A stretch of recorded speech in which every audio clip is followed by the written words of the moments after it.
RK நகர் சட்டமன்ற தொகுதி அதிமுக வேட்பாளர் RS ராஜேஷ் தீவிர வாக்கு சேகரிப்பில் ஈடுபட்டார். பல்வேறு பகுதிகளில் வீதி வீதியாக சென்று பொதுமக்களை சந்தித்து ஆதரவு கோரினார். பிரச்சாரத்தின் போது அதிமுக ஆட்சியின் சாதனைகளை எடுத்துக் கூறி துண்டு பிரசுரங்கள் வழங்கினார். அதனைத் தொடர்ந்து தேநீர் கடையில் தானே டீ தயாரித்து கட்சி நிர்வாகிகள் மற்றும் பொதுமக்களுக்கு வழங்கி உற்சாகப்படுத்தினார். பின்னர் இரட்டை இலை சின்னத்திற்கு வாக்களிக்குமாறு கேட்டுக்கொண்டு மக்களின் கோரிக்கைகள் நிறைவேற்றப்படும் என உறுதியளித்தார்.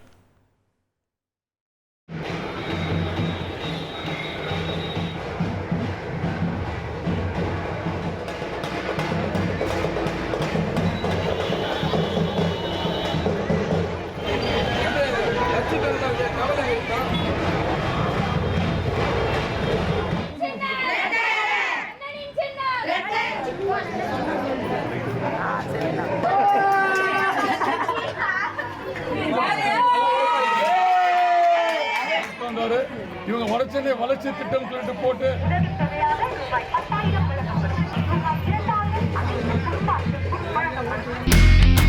இனி செல்லும் இடமெல்லாம் செய்தி. தந்தி டிவியின் வாட்ஸ்அப் சேனலை ஃபாலோ பண்ணினா செல்லருக்கும் இடமெல்லாம் செய்தி. இதோ QR கோட் இப்பவே ஸ்கேன் பண்ணுங்க, ஃபாலோ பண்ணுங்க.